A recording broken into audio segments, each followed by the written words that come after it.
Nunca imaginé que una vida construida con tanto amor, o lo que yo creía que era amor, pudiera derrumbarse con tan solo una frase seca y cobarde. Todo comenzó con un mensaje frío, de esos que no llevan alma ni piedad. La boda se cancela. Espera una llamada de mi abogada.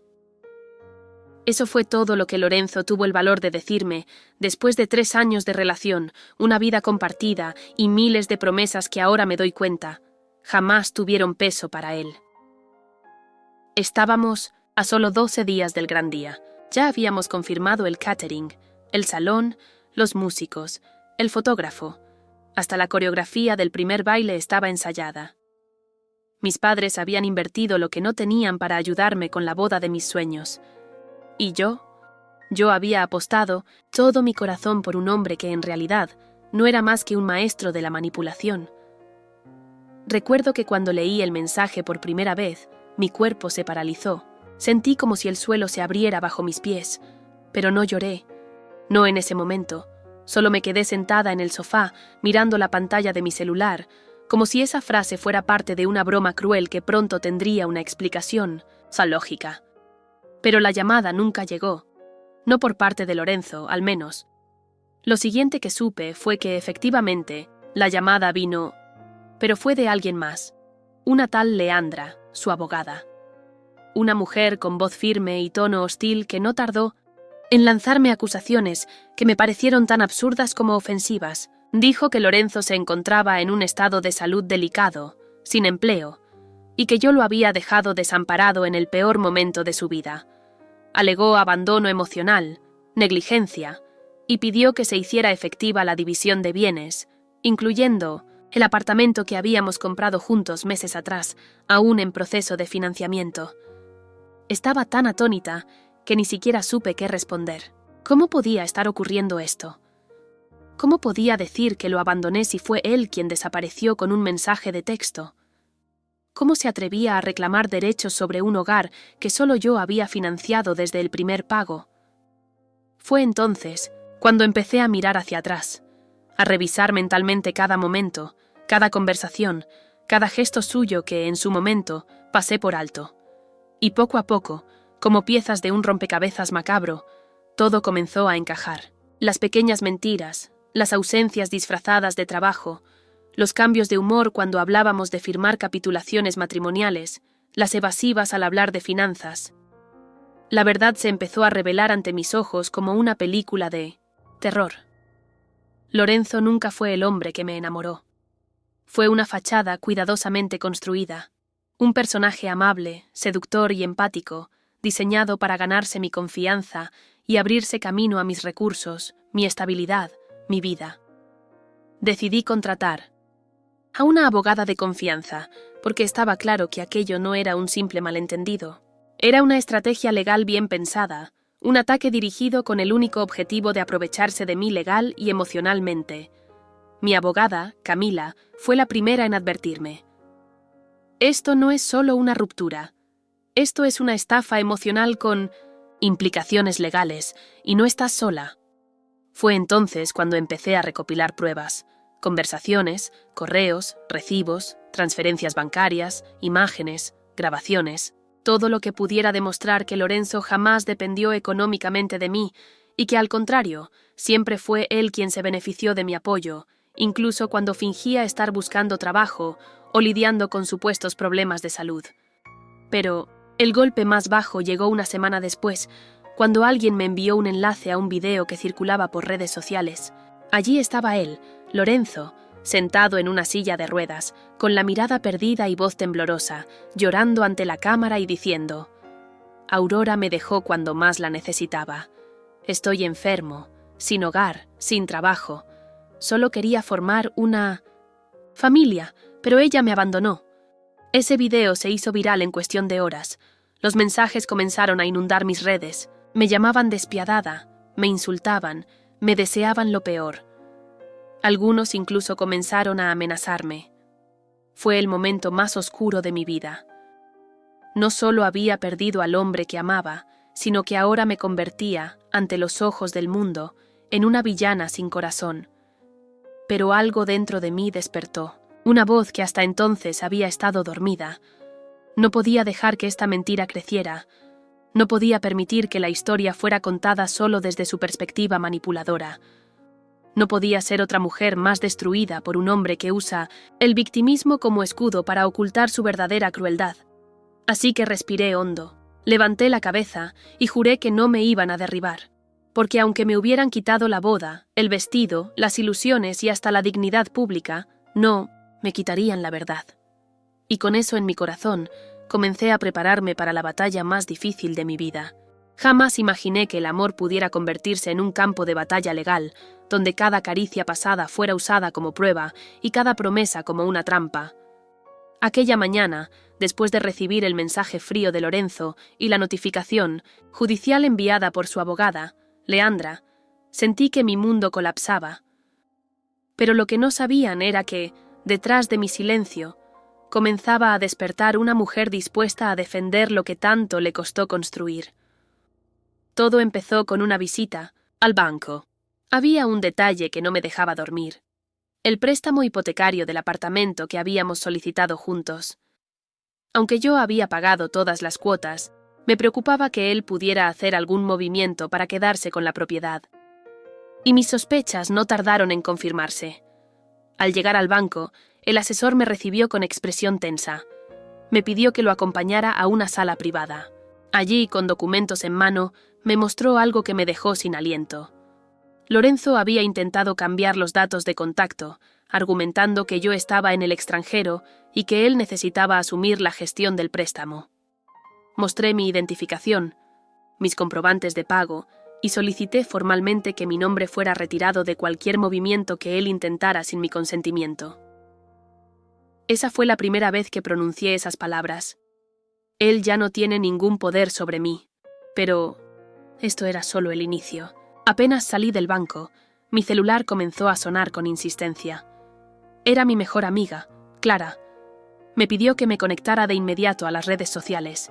Y allí estaba, un video de Lorenzo, en una silla de ruedas, con voz temblorosa y ojos supuestamente llorosos, contando entre suspiros cómo lo había dejado en el momento más difícil de su vida. Dijo que yo lo había abandonado cuando estaba enfermo, que lo había despojado de todo, y que ahora vivía gracias a la ayuda de terceros. Miles de comentarios comenzaron a aparecer.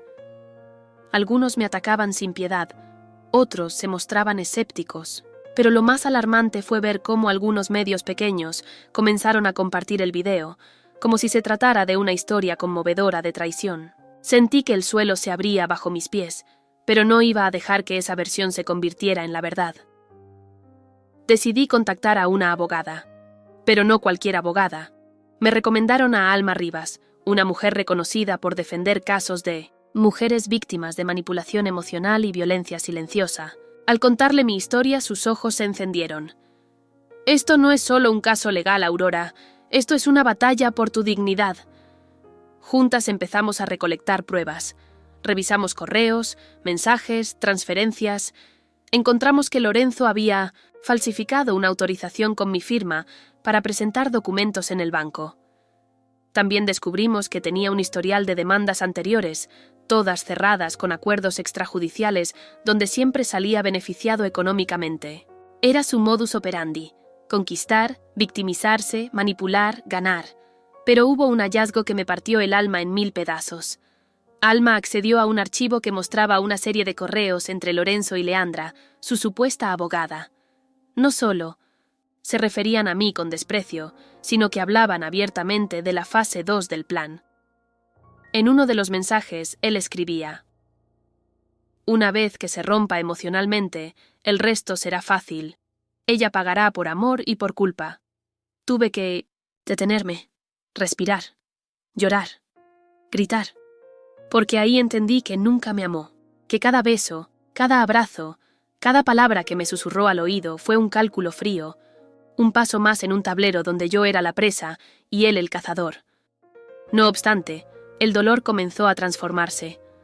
Ya no era la mujer devastada del inicio. Comenzaba a renacer una versión de mí que ya no necesitaba validación, ni excusas, ni miedo. Decidí que no me quedaría de brazos cruzados. Si quería guerra, la tendría. Pero una guerra legal, justa, y con la verdad como escudo. Solicitamos una pericia caligráfica para demostrar la falsificación, también una revisión médica independiente para verificar su supuesto estado de salud, y comenzamos a preparar una declaración pública, porque si él había usado las redes para ensuciar mi nombre, yo también usaría mi voz para contar la verdad. Durante ese proceso, muchas personas comenzaron a acercarse a mí, compañeras de trabajo, antiguas amigas, incluso una exnovia de Lorenzo, que me escribió desde otra ciudad para decirme que también había sido manipulada por él y que había firmado papeles sin entender lo que implicaban. Era como si todas hubiéramos sido piezas en su juego. Una noche, mientras revisaba documentos con Alma, me detuve a mirar una foto mía con Lorenzo, tomada en los primeros meses de relación. En ella, yo sonreía con el alma, con los ojos, con el corazón. Al verla, me di cuenta de lo mucho que había perdido, pero también de lo mucho que había aprendido, porque cuando te arrebatan todo, incluso la fe en el amor, solo queda una opción: reconstruirte desde las ruinas, pieza por pieza, con cicatrices, sí, pero también con una fuerza que ya nadie puede quebrar. En la siguiente audiencia nos presentamos ante el juez. Lorenzo llegó en silla de ruedas, con Leandra a su lado. Su mirada era desafiante. Pero yo ya no era la misma. Vestida de negro, con la frente en alto, llevé conmigo cada prueba, cada testimonio, cada golpe que había transformado en lección. El juez solicitó que ambas partes presentaran sus argumentos. Leandra, con su arrogancia habitual, habló durante más de 20 minutos sobre el abandono, el sufrimiento de su cliente y la supuesta intención mía de dejarlo sin recursos. Y entonces me tocó a mí. Me levanté, miré al juez a los ojos y hablé. Conté todo, desde el inicio. Cómo se conocieron nuestras vidas, cómo floreció lo que yo creía amor, cómo se gestó la traición. Presenté cada prueba, cada mensaje, cada intento de manipulación. Hablé con la voz firme, aunque por dentro temblaba. Pero no por miedo, sino por la intensidad de la verdad. Cuando terminé, la sala estaba en silencio. Incluso el juez bajó la mirada por unos segundos antes de pedir un receso.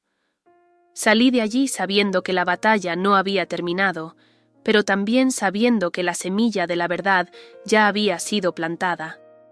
Ese día, mientras caminaba por la calle, sola, sin el peso del pasado en mis hombros, entendí algo profundo.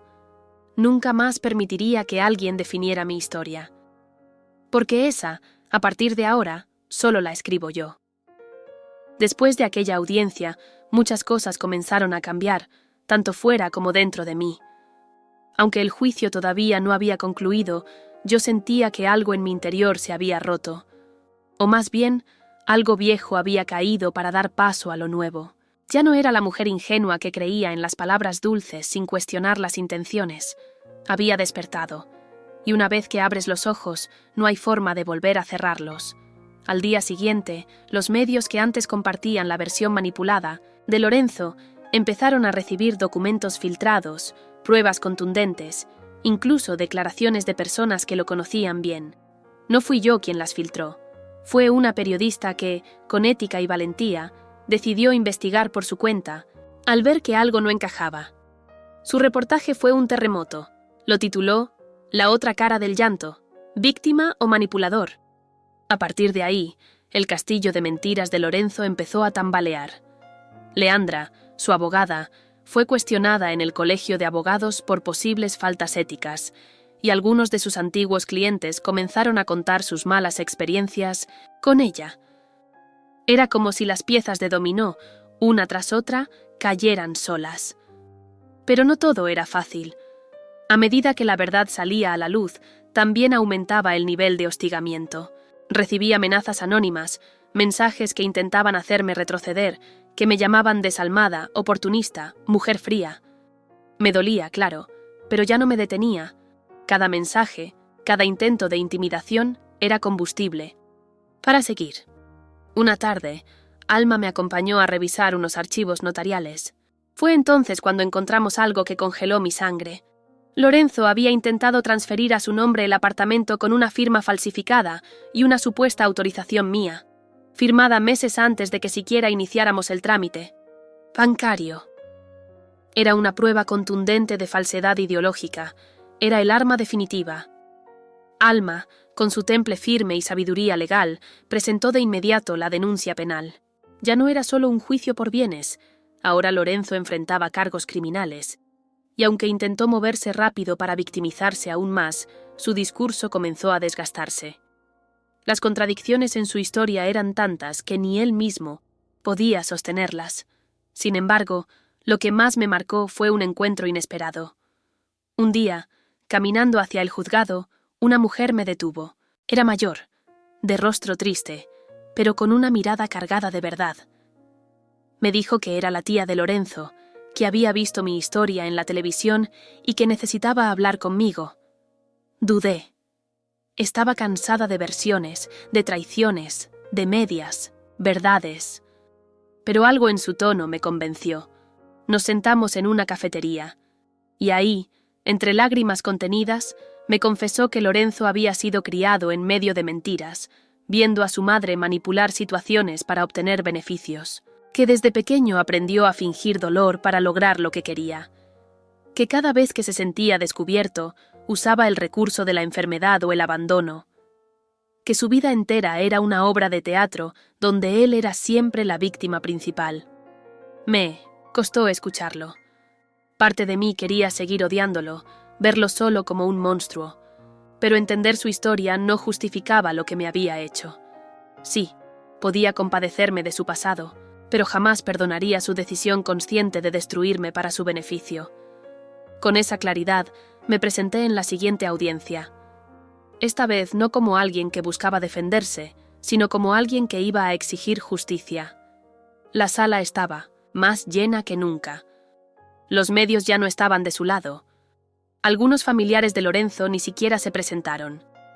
Leandra intentó ganar tiempo, solicitando una postergación por supuestos problemas de salud de su cliente, pero el juez, firme y harto de dilaciones, negó la petición. Alma presentó el informe pericial de la firma falsificada, las declaraciones de testigos, los movimientos bancarios sospechosos y, sobre todo, la prueba irrefutable de que Lorenzo había intentado quedarse con el apartamento mientras aún vivíamos juntos. Era una traición no solo emocional, sino también legal. Y cuando llegó el momento de escuchar su defensa, Lorenzo, ya sin lágrimas creíbles, ya sin el aura de víctima, balbuceó excusas sin peso. Dijo que estaba confundido, que me amaba, que no sabía cómo manejar la situación. Pero nadie le creyó, ni siquiera él mismo. El juez anunció que en la próxima sesión se dictaría sentencia, y esa noche, por primera vez en mucho tiempo, dormí tranquila. No porque el proceso hubiera terminado, sino porque ya no tenía miedo de enfrentarlo. Pero lo más sorprendente estaba por venir. A la mañana siguiente, al revisar mi correo, encontré un mensaje anónimo. No tenía asunto, solo un archivo adjunto. Dudé antes de abrirlo. Podía ser otra amenaza, otro intento de manipulación. Pero mi intuición me decía que lo revisara. Y allí estaba, un video grabado por una cámara de seguridad doméstica, con fecha y hora exactas, donde se veía claramente a Lorenzo entrando en una oficina notarial, hablando con un funcionario y entregando documentos. Entre ellos, el papel con mi firma falsificada. El ángulo mostraba todo, su rostro, sus gestos, la tranquilidad con la que llevaba a cabo su fraude. Ese video era dinamita. Alma casi no podía creerlo cuando se lo mostré. «Con esto», dijo, «no solo lo condenarán, lo despojarán de toda credibilidad». Pero ¿quién había enviado el video? Días después, supe que había sido una asistente del notario, que, tras ver la noticia en redes, decidió revisar las grabaciones y actuar por justicia. A veces, los actos más valientes vienen de quienes menos esperas. Con ese video, el proceso tomó otro giro. Lorenzo fue citado de urgencia para una audiencia penal. El fiscal no tuvo piedad. Lo acusó formalmente de falsedad ideológica, intento de estafa y manipulación dolosa de procedimientos legales. Y ahí estaba yo, presente. No por venganza, sino por dignidad. Porque cuando alguien intenta arruinarte la vida con mentiras, la única respuesta justa es la verdad. Una verdad, sostenida con pruebas, con valor, con integridad. Ese día, al salir del juzgado, no sentí euforia. Sentí paz, porque había defendido no solo mis bienes, sino también mi historia, mi voz, mi verdad. Y aunque aún faltaba la sentencia final, yo ya me sentía victoriosa, porque aprendí que el amor propio no se negocia, que no se puede amar a quien te destruye, y que una mujer traicionada puede convertirse en un huracán de justicia. Nunca imaginé que la calma posterior a la tormenta tuviera un sabor tan amargo y tan dulce al mismo tiempo. Por fuera, todo parecía estar en su sitio. Lorenzo había sido formalmente acusado, las pruebas eran irrefutables y el juicio estaba próximo a terminar. Pero por dentro, yo seguía reconstruyéndome con los fragmentos de lo que había sido. Lo que más me costaba aceptar no era la traición en sí, era haber compartido años de mi vida con alguien que siempre tuvo un plan oculto, que me miraba a los ojos mientras diseñaba mi ruina. Esa herida era más profunda que cualquier pérdida material. Era como haber amado a un espejismo. Pero no me permití quedarme en ese dolor. Empecé a llenar mi agenda con nuevos compromisos. Volví a dar conferencias. Retomé antiguos proyectos que había abandonado por priorizar la relación con Lorenzo. Y acepté una invitación para hablar sobre violencia psicológica y manipulación emocional en una universidad. Fue allí donde comprendí algo fundamental. Mi historia no era solo mía. Era el eco de muchas otras mujeres que habían callado demasiado. Después de la charla, se me acercaron varias estudiantes con lágrimas en los ojos. Una me dijo: «Tu historia me dio el valor de dejar a alguien que me estaba destruyendo». Otra, más tímida, simplemente me abrazó y no soltó palabra. Pero su gesto decía todo. Me di cuenta de que había algo más grande que mi lucha individual. Había una necesidad colectiva de nombrar el abuso, de señalarlo, de enfrentarlo. Y así nació una idea: crear una red de apoyo legal y emocional para mujeres que atravesaban situaciones similares. Lo llamé Aurora, como una manera simbólica de transformar mi propio nombre en algo útil para otras. Alma, mi abogada y ya amiga incondicional, aceptó ser parte. Convocamos a psicólogas, mediadoras, voluntarias, y en menos de 2 semanas ya teníamos más de 100 mensajes de mujeres que necesitaban orientación. Algunas estaban en pleno proceso judicial, otras aún no se atrevían a hablar con nadie, pero todas tenían algo en común: el miedo de no ser creídas. Mientras ese proyecto crecía, el proceso judicial también avanzaba. La audiencia final fue marcada para el viernes siguiente. Alma me preparó para todo tipo de escenario. Aunque teníamos la verdad de nuestro lado, los veredictos no siempre son previsibles. Yo intentaba mantener la calma, pero cada noche me costaba dormir. A veces despertaba empapada en sudor, soñando con la mirada de Lorenzo, con su voz diciéndome que nadie me creería. El día de la audiencia llegó. Vestí de blanco. No porque creyera en supersticiones, sino porque necesitaba sentirme ligera, limpia, libre. Mi hermana me acompañó hasta la puerta del juzgado, me tomó las manos y me dijo: «Pase lo que pase hoy, tú ya ganaste, porque te mantuviste de pie». Esas palabras fueron mi escudo. Entré. La sala estaba repleta. Algunos periodistas, discretos esta vez. Funcionarios, curiosos. Alma estaba lista. Lorenzo, más delgado, con barba descuidada y rostro apagado, entró, acompañado por Leandra, quien ya no tenía el aire de soberbia que la caracterizaba. Era evidente que algo se había quebrado también en su alianza. El juez repasó todos los elementos del proceso. Nombró cada prueba, cada contradicción, cada movimiento sospechoso. Luego me miró, me pidió que, si lo deseaba, tomara la palabra. Dudé unos segundos, y luego me levanté. Mi voz temblaba al principio, pero a medida que hablaba, cada palabra encontraba su lugar. Les conté cómo conocí a Lorenzo, cómo me enamoré, cómo fui cediendo espacios, silenciando intuiciones, dejando de lado mis planes. Les conté cómo me sentí culpable por no notar antes sus manipulaciones y cómo intentó aniquilarme emocional y legalmente. Dije que no buscaba venganza, sino justicia, que quería cerrar ese capítulo sabiendo que ninguna otra mujer tendría que atravesar lo mismo sin apoyo, que lo que me había pasado no era un problema de pareja, sino un abuso sistemático, frío y calculado. Cuando terminé, hubo un silencio espeso en la sala. El juez asintió lentamente y pidió a Lorenzo que se pusiera de pie. Y entonces pasó algo que nadie esperaba. Lorenzo rompió a llorar, pero esta vez no como antes, no con llanto teatral o víctima. Lloró como un hombre derrotado. Se cubrió el rostro con las manos, murmuró algo que no se entendió y se quedó inmóvil. El juez le pidió que hablara, y con voz apenas audible dijo: «No tengo cómo justificar lo que hice. Solo puedo decir que estoy vacío y que ya no sé quién soy». No hubo lágrimas en mí, solo compasión distante, porque una cosa es perdonar y otra es permitir que vuelvan a dañarte. El juez dictó sentencia. Lorenzo fue condenado por falsedad ideológica, intento de estafa, y deberá indemnizarme por daños morales y patrimoniales. Además, se le prohibió acercarse a mí durante 5 años. Leandra también recibió una sanción del Colegio de Abogados, aunque menor. Salí del juzgado con el rostro erguido, respiré profundamente. Y en ese momento, entendí el verdadero significado de la libertad. No es simplemente estar fuera del control de alguien, es recuperar tu voz, tu poder, tu dignidad. Esa noche me permití llorar. No de tristeza, de alivio, de cierre. Lloré por la mujer que fui, por la que sobrevivió y por la que estaba naciendo. Y me prometí algo. Jamás volvería a permitir que el amor propio quedara en segundo plano. Porque una mujer puede perderlo todo y aún así reconstruirse, con los escombros, porque la dignidad no se arrebata, se defiende y se honra.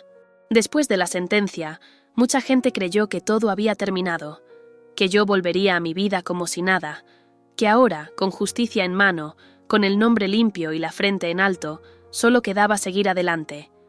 Y aunque en parte tenían razón, la verdad es que la herida seguía ahí. Más cerrada, sí, pero aún sensible al tacto de la memoria. Durante días me mantuve ocupada con el proyecto Aurora. Creció como fuego en campo seco. Las mujeres se sumaban, compartían, se hermanaban en dolor y en coraje. Algunas se animaban a iniciar procesos legales.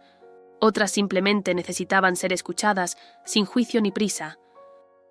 Y fue en esas voces, en esas historias tan parecidas y distintas a la mía, donde encontré una especie de sanación que ni la justicia formal había logrado darme. Pero no todo era tan claro por dentro. Me sentía fuerte, sí, capaz, sí, pero había noches en que el silencio de mi casa me recordaba todo lo que había perdido. La ingenuidad, la confianza ciega, la idea romántica de construir un futuro junto a alguien. Me costaba creer de nuevo en las intenciones ajenas. Me volví más cautelosa, más reservada, como si cada nueva relación, amistosa, profesional, incluso familiar, tuviera que pasar por un filtro riguroso antes de permitirle entrar a mi mundo. Un día, mientras organizábamos una jornada de capacitación con psicólogas especializadas en violencia simbólica, una voluntaria me preguntó: «Aurora, ¿tú has vuelto a amar?». Su pregunta me descolocó. No porque me incomodara hablar de eso, sino porque me hizo dar cuenta de que no me lo había preguntado a mí misma desde hacía mucho tiempo. Amar. Era una palabra que antes me iluminaba. Ahora me parecía una ventana empañada por dentro. Pero esa conversación me quedó rondando. Esa misma noche, me senté frente al espejo y me obligué a mirar mi reflejo sin juzgarlo. Vi a una mujer distinta. Ya no era la novia ilusionada, ni la profesional que vivía para complacer a otros. Era alguien que había caído al abismo emocional y había trepado con uñas y dientes para salir. Y entonces me hice otra pregunta más honesta. ¿Te amas a ti misma, Aurora? Y por primera vez en mucho tiempo respondí sin titubear. Sí, me amo. Con mis cicatrices, con mis miedos, con mis luchas. Me amo no por lo que logré, sino por haber sobrevivido siendo fiel a mí. Con el tiempo, comencé a rodearme de personas nuevas, mujeres inspiradoras, hombres que no se sentían amenazados por mi fuerza, colegas con verdadera ética, Alma y yo hicimos una alianza de por vida, ya no solo como abogada y cliente, sino como amigas y socias en una cruzada silenciosa pero imparable. Un día, durante un evento sobre justicia de género, me reencontré con alguien que no veía desde la universidad, Matías. Habíamos compartido clases, risas y algunos cafés en épocas menos turbulentas. Él también había atravesado un divorcio difícil, aunque desde otro lugar. Nos miramos como quien se encuentra con una versión más madura de un recuerdo. Empezamos a hablar, a intercambiar ideas, a colaborar. No hubo fuegos artificiales, ni declaraciones impulsivas. Solo complicidad, respeto y tiempos suaves. Y fue en ese ritmo pausado donde entendí que amar no tiene que doler. Que puede ser tierno, tranquilo, sin perder profundidad. No sabía si estaba lista para algo más, pero me permití no cerrarle la puerta al futuro. Mientras tanto, los medios empezaron a interesarse por mi historia de otra forma. Ya no como un escándalo de redes, sino como un caso emblemático de cómo la manipulación emocional y legal puede ser desmantelada con valentía, apoyo adecuado y documentación. Recibí invitaciones para entrevistas, para escribir un libro, incluso para participar en una serie documental. Pero fui selectiva. No quería volver a ser reducida a la víctima del novio farsante. Mi historia no era un espectáculo. Era un llamado de atención. Un domingo por la tarde, mientras revisaba archivos para la asociación, recibí un correo inesperado. Era de Leandra. Sí, la misma abogada que me hostigó, que defendió a Lorenzo con uñas y dientes, que fue cómplice de sus artimañas. El asunto decía, disculpas, y una confesión pendiente. Tardé varios minutos en decidir si abrirlo. Cuando lo hice, encontré un mensaje largo, prolijo, pero visiblemente cargado de culpa. Leandra decía que, tras el fallo, su reputación había quedado dañada, que había sido suspendida por 6 meses, que sus antiguos clientes ya no confiaban en ella. Pero lo más impactante fue leer que no solo reconocía que se dejó llevar por una causa corrupta, sino que también confesaba que Lorenzo le había ofrecido una parte del apartamento si lograba sacar mi nombre del contrato hipotecario. Sí, era incluso más sucio de lo que imaginaba. Decía que no escribía para justificar nada, sino porque necesitaba limpiar un poco su conciencia. Me ofrecía testificar a mi favor en cualquier otro proceso que surgiera, e incluso estaba dispuesta a colaborar con la Red Aurora de forma anónima, como una forma de reparar lo que había dañado. No respondí de inmediato. Pasé días reflexionando. No sentía odio hacia ella, pero tampoco gratitud. Sentía que esa confesión llegaba tarde, aunque quizás era mejor tarde que nunca. Y si realmente estaba dispuesta a usar su experiencia para ayudar a otras mujeres, entonces tal vez valía la pena considerarlo. Decidí escribirle un mensaje corto. La redención empieza cuando uno deja de hablar de sí mismo para escuchar a quienes dañó. Tienes mucho que reparar. Te deseo claridad. Aurora. No hubo más contacto desde entonces. Hoy, mientras escribo estas líneas, me doy cuenta de algo. No se trata de cerrar capítulos, sino de transformarlos. El dolor no desaparece, se convierte en motor, en trinchera, en bandera. Y aunque aún tengo momentos de duda, sé que no soy la misma. Soy Aurora. Y mi nombre ahora no solo me representa a todas las que se niegan a ser silenciadas, a todas las que renacen desde el fondo. Creí que lo peor había pasado, que las tormentas más feroces ya habían rugido sobre mi vida y que ahora solo quedaba reconstruir desde las cenizas, como el ave fénix que todas decían que yo era. Pero hay cosas que uno no controla. Hay sombras que, aunque uno las expulse por la puerta, regresan por la ventana con rostro cambiado y nueva estrategia. Era una mañana cualquiera. Me encontraba preparando una ponencia sobre abuso sistémico en relaciones de poder para un congreso en Montevideo cuando recibí un mensaje de Alma. Tenemos que hablar, urgente. No suelo alarmarme con facilidad, pero ese mensaje me heló el estómago. Alma no era de usar adjetivos dramáticos. Si decía urgente, era porque lo era. Nos encontramos en su oficina 1 hora después. Ella ya estaba ahí, con una carpeta, manila entre las manos, su rostro pálido y sus labios apretados como si contuviera una explosión. Me ofreció sentarme. No lo hice. Solo le pregunté: ¿qué pasó ahora? Me extendió la carpeta. Lorenzo ha presentado una demanda por difamación agravada. Me reí. Fue un reflejo involuntario, casi absurdo. ¿Difamación? ¿Después de todo lo que hizo? ¿Después de las pruebas, del juicio, de su condena moral frente a toda la sociedad? No es una demanda común, dijo Alma. Está usando una figura que le permite alegar que tus acciones afectaron su salud mental y su vida profesional. Está intentando revertir el relato. Nuevamente. Tuve que sentarme. El suelo pareció moverse bajo mis pies. Dentro de la carpeta había declaraciones, capturas de pantalla de publicaciones de la red Aurora, entrevistas mías, columnas en periódicos, todo compilado con la clara intención de construir una narrativa en la que él era la víctima de una campaña de linchamiento digital, y yo, la instigadora de su ruina. Incluso había informes médicos que aseguraban que Lorenzo estaba bajo tratamiento psiquiátrico por depresión severa y paranoia.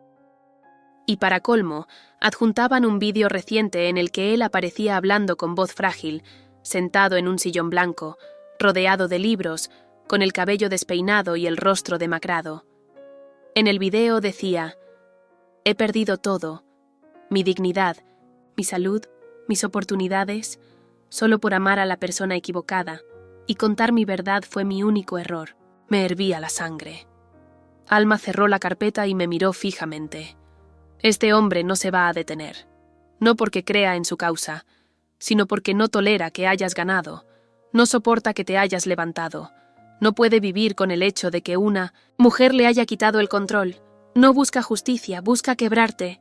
Respiré hondo, mis manos temblaban, pero no de miedo, de furia. ¿Podemos enfrentarlo?, pregunté. Claro que sí, pero esto va a abrir otra guerra. Será pública, sucia, desgastante.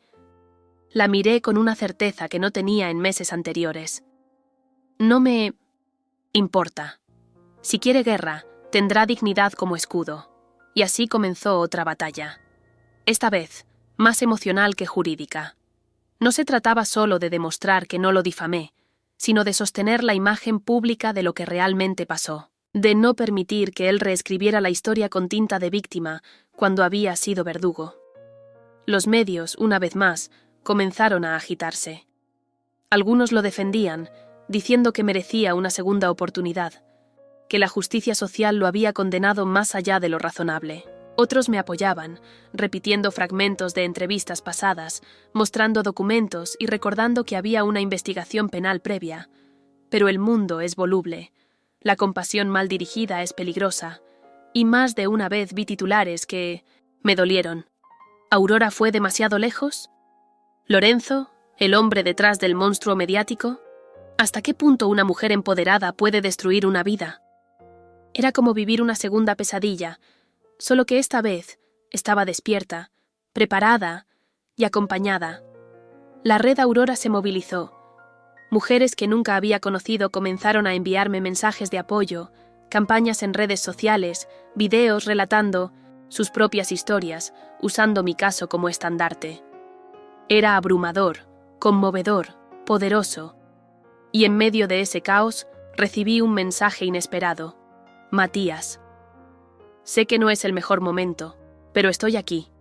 Si necesitas hablar, caminar, gritar, cuenta conmigo. Esa noche, acepté su invitación a caminar por el Parque Rodó.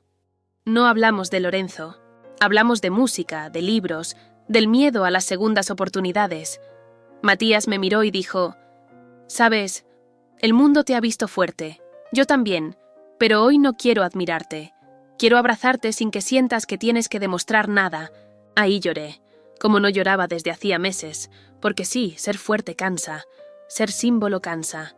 Y a veces, lo único que una mujer necesita es poder llorar sin pedir perdón por ello. Las semanas siguientes fueron duras. La defensa legal avanzaba, pero los ataques virtuales aumentaban. Lorenzo había encontrado un nicho de seguidores. Hombres, resentidos con el feminismo, mujeres engañadas por su relato melodramático, medios que solo buscaban rating. Me acusaban de destrozar hombres. Decían que yo era parte de una agenda para criminalizar el amor. Amor. Eso era amor. Lo que él hizo, lo que planeó. No, era poder, control, manipulación. Y si hay algo que aprendí, es que el amor jamás se disfraza de veneno. Finalmente, llegó el día de la primera audiencia. Frente al juez, mis abogados, los suyos y algunos medios autorizados, vi entrar a Lorenzo con bastón, ojos bajos y una expresión de mártir. Pero esta vez no me temblaron las piernas. Me puse de pie, declaré mi verdad, presenté pruebas, grabaciones, testimonios. Y sobre todo, hablé de cómo él intentaba usar el mismo sistema que antes para silenciarme. Cómo ahora usaba el disfraz de víctima para manipular desde otro ángulo. El juez, aún sin emitir sentencia, fue claro. Señor Lorenzo, este tribunal no está aquí para lavar culpas sociales, sino para impartir justicia basada en hechos. Y los hechos hasta ahora no lo favorecen.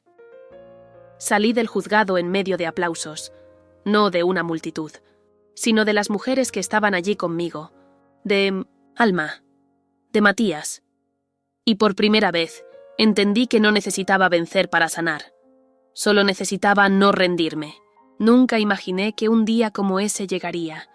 Un día en el que no sintiera miedo al despertarme, en el que no tuviera que repasar mentalmente todos los posibles ataques o humillaciones que podrían llover sobre mí. Un día en el que pudiera caminar erguida, no solo por la ciudad, sino dentro de mi propia historia. La demanda de Lorenzo fue archivada. No hubo sentencia final, porque ni siquiera se llegó a juicio. El juez, en una resolución breve pero contundente, concluyó que no había fundamentos, ni jurídicos ni morales, para sostener semejante intento de reversión narrativa. La palabra que usó fue temeraria. Y con ella me sentí finalmente libre. Pero la libertad no vino con la resolución legal. No, vino después, con los días que siguieron, con las decisiones pequeñas, cotidianas, que antes me costaban la vida. Dormir con la ventana abierta, salir sin mirar atrás, reír en voz alta sin sentir que debía pedir permiso. Vino con los abrazos silenciosos de desconocidas que me reconocían en la calle, con los correos de jóvenes que me decían que, gracias a mi historia, habían podido cortar con relaciones tóxicas, con los mensajes de madres que hablaban con sus hijas sobre el amor y el abuso sin miedo, por primera vez. Un día, caminando por la Rambla, una niña se me acercó. Tendría unos 10 años. Me miró seria y me dijo: «Mi mamá dice que sos valiente. ¿Te dolió mucho serlo?» Me quedé muda. Solo pude agacharme, acariciar su rostro y decirle: «A veces duele, pero no serlo, duele más». La niña sonrió y se fue corriendo. Y yo me quedé ahí, con el alma temblando. Comencé a escribir un libro. No sobre Lorenzo, no sobre el juicio, sino sobre mí, sobre todas las mujeres que fui, la hija obediente, la novia enamorada, la esposa silenciada, la profesional sacrificada, la mujer destruida y finalmente la mujer reconstruida. Lo titulé Coronada de cicatrices. En el prólogo escribí: «No me volví fuerte porque quise, me volví fuerte porque nadie vino a salvarme, y cuando lo entendí, me convertí en mi propia heroína». El libro fue un éxito inesperado, fue traducido a varios idiomas, invitaciones comenzaron a llegar desde España, Argentina, Chile, México, incluso desde universidades de Estados Unidos. Pero lo que más me emocionó fue que no era el libro en sí lo que interesaba, era la historia detrás, era mi voz, mi forma de contar, de no endulzar lo que había sido amargo, de no disfrazar la vergüenza con palabras poéticas, porque la vergüenza no era mía, nunca lo fue. Y luego vino el día que cambió todo. Me invitaron como oradora principal a un foro internacional sobre violencia simbólica y resiliencia femenina. El evento se realizaría en un teatro enorme de Montevideo, con más de 1000 personas. Iban a estar presentes activistas, juezas, artistas, periodistas, estudiantes. Al principio, dudé. ¿Qué podía decir yo que no se hubiera dicho ya? ¿Qué historia tenía yo que no se repitiera en tantas otras? Pero entonces recordé una frase que escribí en mi diario, la noche en que me vi obligada a huir de mi propia casa. No quiero sobrevivir. Quiero vivir, y vivir con dignidad es una forma de revolucionar el mundo. Y así lo hice. Subí al escenario con el corazón en la garganta. Vi los rostros expectantes. Vi pancartas que decían: «Gracias, Aurora. Tu voz es nuestra voz. No estás sola». Tomé el micrófono. Y comencé, como siempre, contando la verdad. Me llamo Aurora. Y durante años confundí el amor con la obediencia, la entrega con la anulación, el compromiso con el sacrificio. Pensé que el silencio era paz, que el dolor era parte del precio, pero estaba equivocada. Lo entendí tarde, pero lo entendí. Nadie debe vivir suplicando cariño ni pagando por existir. Yo fui víctima, pero no me quedé ahí. Me reconstruí, me equivoqué, me caí, me odié, me perdoné. Y un día me volví a mirar al espejo sin miedo. Y lo que vi fue a una mujer completa. Rota, sí, pero digna. Y eso me salvó. Hubo silencio. Un silencio que gritaba. Y luego aplausos. Largos, intensos, incontenibles. Cuando bajé del escenario, una de las organizadoras me alcanzó una caja. Me dijo que era un símbolo, un gesto de gratitud. La abrí. Era una corona hecha de metal reciclado, con pequeñas piedras incrustadas, irregulares, imperfectas. Una placa decía: «Para la reina que se coronó a sí misma». Lloré. Claro que lloré, porque esa corona no era un trofeo, era un cierre, una afirmación, una reivindicación. Recordé entonces el día de mi cumpleaños, cuando Leandra, esa mujer tan vacía y arrogante, colocó sobre mi cabeza la corona del desprecio, con la inscripción Reina de la Vergüenza. Pensó que me hundía, que me mataba en vida, pero no sabía que las verdaderas reinas no se hacen en las cortes del poder, ni en las bodas llenas de apariencias. Se forjan en el dolor, en la lucha, en la resiliencia. Esa noche volví a casa y me senté frente al espejo. Coloqué la corona nueva sobre mi cabeza. No había fotógrafos, no había público, solo yo. Y me miré, y sonreí, porque finalmente, después de todo, entendí que nunca estuve esperando que el mundo me valorara. Estaba esperando que yo lo hiciera, y ese día al fin me coroné.